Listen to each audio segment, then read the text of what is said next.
Hello and welcome to a new video, and actually a new series. This is going to be kind of more a freeform series, so it's going to be a lot of unscripted stuff. And today I am talking about my most exciting games of 2016. Wow, most exciting games of 2016. Games I'm most excited for in 2016. So without further ado, let's get on with it.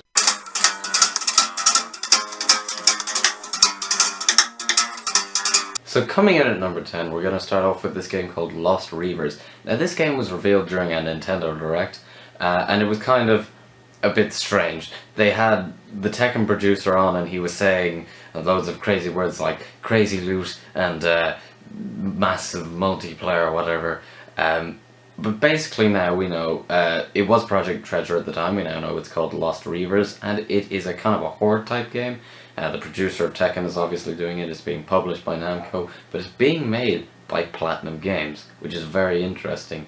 So it's going to have hopefully some good melee combat. It's free to start, so I think that anyone who has a Wii U should just maybe try it, because, I mean, what's the worst that can happen? And it just looks quite fun. There's a beta out in Japan, so there's plenty of footage on the internet. I'll maybe link some below in the description. There's a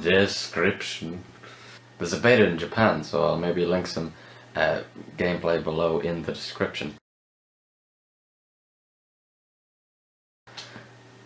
Coming in at number 9, we now have Mario and Sonic at the Rio 2016 Olympic Games. Now this game, it's a part of a long-running series at this stage. This is the 5th entry, I believe, and these games have always been really fun to me. Some people don't like them that much because they're gimmicky or whatever. I actually think some of the things they do are kind of interesting, and it's always just fun to play with friends. It's not really a game you'll play single player, going to 100% it. You really want to play this with friends. And it's kind of cool because it's kind of like almost a mini Smash Bros type thing, where it's cool to see we now have Nabbit and whatnot in it. And also there's Rugby Sevens added to it as a new sport, which is one of my favourite sports, so that'll be fun to play hopefully.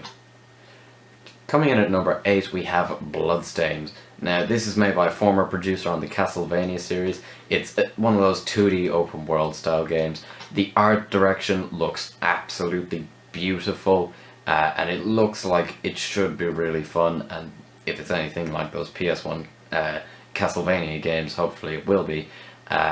So this game may only come out in 2017, but it looks good, and I can't wait to play it whenever it comes out. Coming in at number 7, we have Hover Revolt of Gamers. Now this is a game you've probably never heard of. It's coming out, it's already out on Steam Early Access, I believe, and it's coming out on PS4, Xbox One and Wii U. It's got this kind of colourful cel-shaded look to it. There's aliens and they're in this kind of Tron-y city, and it's all got very Jet Set Radio kind of vibes, with a bit of Mirror's Edge just splashed in there. And I think it could be really fun. Number 6 is Ukulele. Now this game is made by former Rare developers over at Playtonic Games. Obviously they made Banjo-Kazooie, and that is largely considered one of the best platforms ever. Also 3D platformers are something that is kind of rare nowadays, no pun intended.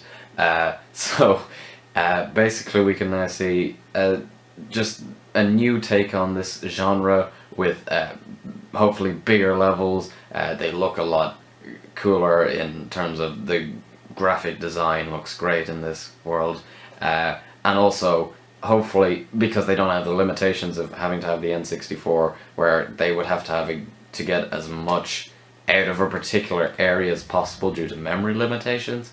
They can now make bigger levels that are more about getting through the level, as opposed to trying to get people to complete levels in multiple ways, just getting loads of collectibles and really just wasting their time. So, number 5 is Hive Jump. Now this game is coming out for PC, Mac, Linux and Wii U. It is a 4-player Contra kind of Metroid mix.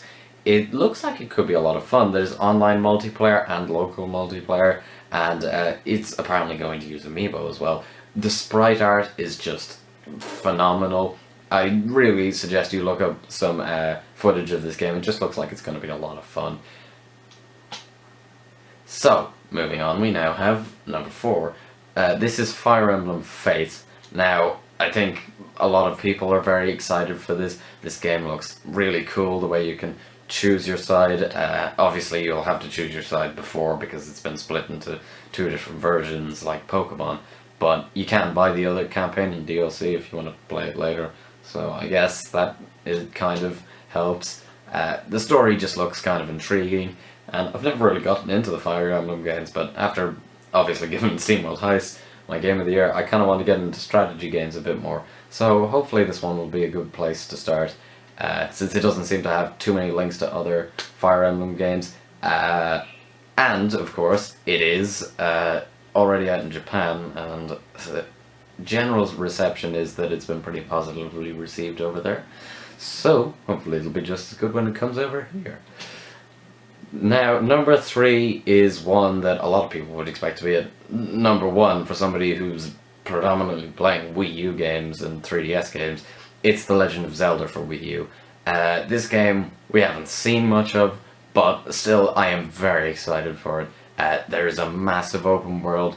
It's got an art style which is kind of the Wind Waker-y style, which is not so unique for Zelda, but it's something that hasn't been done in these kind of massive open world games, at least very often. And it's going to have... this world is going to be apparently bigger than any other one in Zelda history, which is very, very exciting. The game just looks beautiful and looks like it'll be a ton of fun to solve puzzles in this new version of Hyrule. So number 2 is Pokken Tournament. Now this is kind of, it's Tekken mixed with Pokemon, but they're more kind of freeform battles, so they're kind of like the anime battles, but in arenas. The graphics look phenomenal, and the game just looks like it'll be a ton of fun. Hasn't been the most successful over in Japan in the arcades, but I still think it could be a lot of fun. We'll see how it turns out, but I definitely am quite excited for this kind of almost like Smash Bros, but just for Pokemon. And the number 1 is Star Fox Zero. I love Star Fox games. They are brilliant in my opinion. They just are... there's just an adrenaline rush with them. This one, it's got the cool thing with the gamepad aiming and whatnot. People are saying it's too similar to 64, and I see where they're coming from, but we haven't had a Star Fox game in so long, and this one is kind of almost building from the ground up, as it's called Star Fox Zero. It's kind of going back to the roots, so because Star Fox has had a bit of a rough trip lately, in terms of Adventures and Assault not being received that well, and Command being mixed. So hopefully this will be a return to form for the series, and hopefully it'll be a mark of good things to come. So, thank you for watching.